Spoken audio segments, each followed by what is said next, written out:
viaggiare in treno e amo anche chiacchierare con gli sconosciuti. E proprio durante una di queste tante chiacchierate che avevo come degli scatti che ho mostrato a una ragazza, tra i quali era presente questa foto.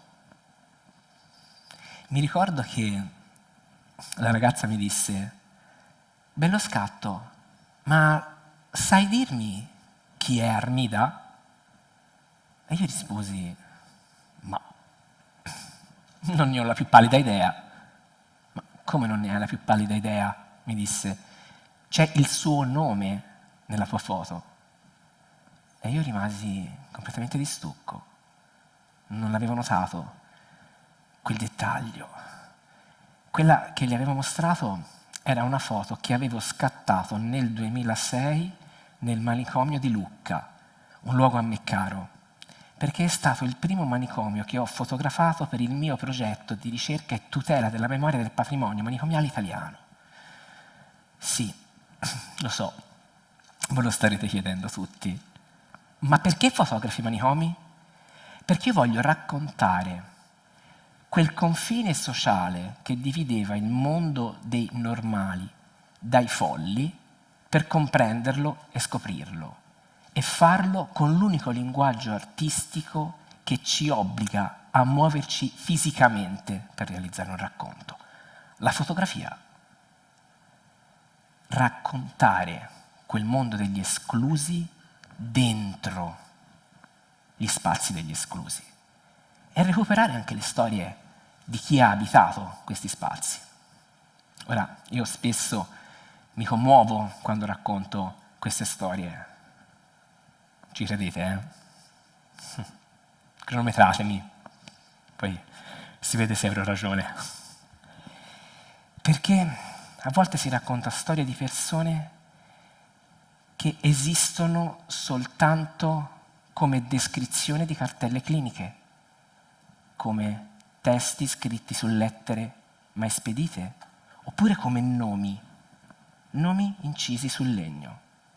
In questo scatto, che è una stanza dove i pazienti seguivano dei corsi di arte terapia, in questo mobile in cui sono archiviati questi quadri, piccolissimo, in alto, piccolissimo, c'è inciso sul legno il nome Armida. Ma chi è Armida? Una paziente? Un'infermiera? Ma forse è un artista? Probabilmente è una di quelle figure invisibili che abitavano questi spazi di esclusione. Vi voglio raccontare un'altra storia. Questa storia però inizia nel 2011 nel manicomio di Racconigi. Ero là a fare un servizio fotografico in questo importante manicomio del nord e la guida che mi ha accompagnato mi ha fornito un plico di fotocopie con la storia della struttura. Mi ricordo di un articolo in cui un gruppo di medici del manicomio di Racconigi va in spedizione nella cittadina belga di Kiel per studiare questo nuovo trattamento della malattia mentale, un trattamento, si dice, rivoluzionario. Tutto l'articolo era correlato dalla foto di una santa, Santa Dymphna, patrona dei malati mentali. Resto di stucco anche qua. Non sapevo minimamente che i malati mentali avessero una santa patrona. E allora appena rientro a casa decido di iniziare a fare una ricerca, a studiare chi fosse questa santa, e scopro una storia straordinaria. Santa Dymphna nasce nel VII secolo in Irlanda da un padre che è un re pagano e da una madre cristiana. Sarà poi la madre che la farà battezzare dal padre Gerberno e avviarla così al cristianesimo. Purtroppo la storia di Santa Dymphna sarà sconvolta da un tragico lutto. In giovane età perderà la madre e il padre impazzisce dal dolore.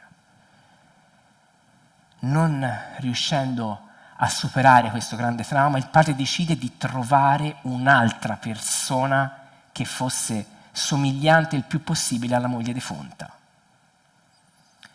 Un suo soldato però gli fa notare che sua figlia è estremamente somigliante alla moglie defunta, tanto che suo padre la chiederà come sposa. La figlia ovviamente rifiutò e scappò dall'Irlanda insieme al padre Gerberno in direzione Kiel, in Belgio, nascondendosi in una piccola chiesa. Ovviamente, come vi potete immaginare, l'esercito del padre non impiegò tantissimo tempo a trovare i due soggetti e si dichiarò nuovamente alla figlia volendola sposare e la figlia per l'ennesima volta rifiutò. Però, dopo questo rifiuto, il padre sguainò la spada e decapitò figlia e Gerberno. Il tempo passa e si narra di una leggenda di alcuni folli che passando sotto le spoglie di questa santa fossero miracolosamente guariti dalla follia. E questa storia si dirama con un serratissimo passaparola. Si potrebbe usare il termine virale, no? Di oggi. Tanto da far riempire questa piccola cittadina di matti in attesa di miracolo. La cittadinanza doveva trovare effettivamente un sistema per contenere tutta questa moltitudine di gente. Si radunò e decise che era il caso di aspettare. Sì, perché la santa, il miracolo, l'avrebbe fatto. E mentre tutti quanti aspettavano, furono inseriti nel tessuto sociale. Chi inserì questi folli nelle proprie famiglie e chi li inserì nei posti di lavoro. Ora, il miracolo che tutti aspettavano non arrivò, però in piena epoca di criterio manicomiale, nella cittadina di Kiel fu creata la prima comunità terapeutica aperta d'Europa. E perché le storie dei manicomi ci insegnano a interpretare il presente?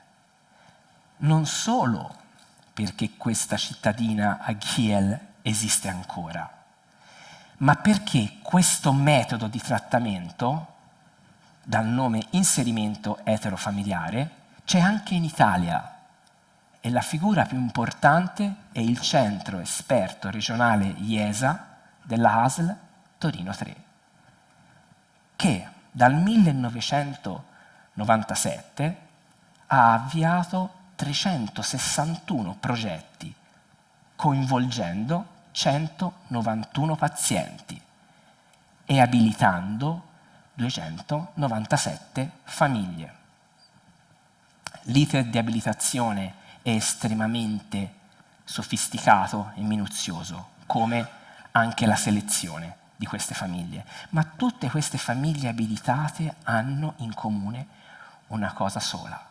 Non sono famiglie di medici, sono famiglie normali, con tutte quelle tipiche imperfezioni, quei tipici meccanismi che ognuna delle nostre famiglie ha, perché la famiglia non si forma, famiglia si è. Il paziente, entrando così in contatto in un contesto sociale nuovo, ha un netto miglioramento della sua indipendenza, perché si trova a confrontarsi con dinamiche sociali nuove, con relazioni nuove, pensando che queste figure vengono da un totale contesto di esclusione. Relazioni che rendono l'abitare uno strumento terapeutico, dove non si comprende più chi sta curando chi. Come la storia di Maura, una giovane paziente di un manicomio di Torino che fu ricoverata a 11 anni perché giocava al dottore con dei coetanei. E Maura se la ricorda benissimo la violenza che ha subito dagli altri degenti, e Maura si ricorda benissimo anche l'elettroshock Maura però per fortuna ha trovato una nuova famiglia da Anna e ha scoperto di amare gli animali, cani e gatti. Ed è una famiglia con un grande dinamismo quella di Anna, perché circolano tanti bambini che portano dei delicati e difficili compiti da fare a casa. I grafismi. Sapete cosa sono i grafismi? Quelli che per fare si fa la linea obliqua, poi si rifà un'altra linea obliqua, linea orizzontale. Maura ha imparato a leggere e a scrivere grazie ai nipoti di Anna. Perché, vi potete immaginare, essendo reclusa a 11 anni, ha interrotto il suo processo d'apprendimento. Però un grande lutto, una grande tragedia si abbatterà sulla casa di Anna. Perderà entrambi i genitori.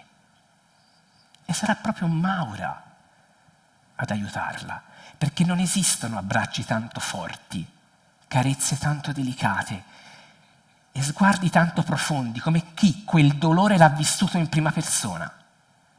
E questo Maura lo sa bene, perché ricorda il dolore del manicomio. Pensiamo, ma soltanto le persone con malattia mentale finivano in manicomio? No! Assolutamente no. Ripercorriamo rapidamente questa storia. I manicomi per legge non esistono più dal 1978, quando è stata promulgata la legge 180, definita anche come legge Basaglia, una legge che ha sancito il loro superamento, ma molti anni prima era regolamentata da una legge del 1904, quella del famoso pericoloso a sé o agli altri. E sapete chi ci rientra dentro la categoria del pericoloso a sé o agli altri?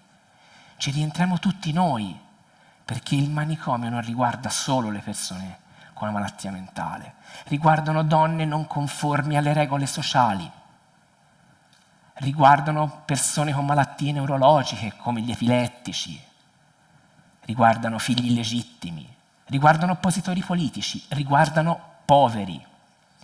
E se prima del 1978, una volta che eri finito in manicomio, avevi uno stigma che si incideva sulla pelle, le persone che non hanno un collocamento fuori dal manicomio dal 1978 vengono etichettate come residuo manicomiale, come se fossero degli oggetti di una realtà che non esiste più. Ma sono persone. E quindi, se il manicomio nasce per escludere, l'abitare in famiglia è una rivoluzione. Nasce per includere,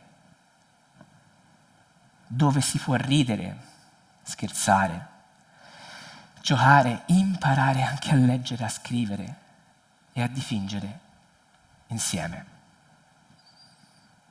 E a proposito di dipingere,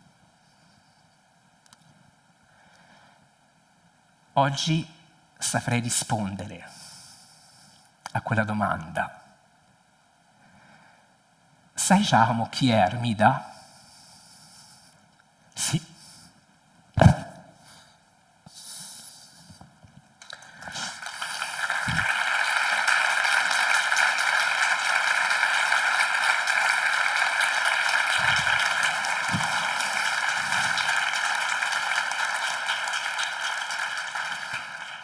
Vi avevo avvisato all'inizio del discorso.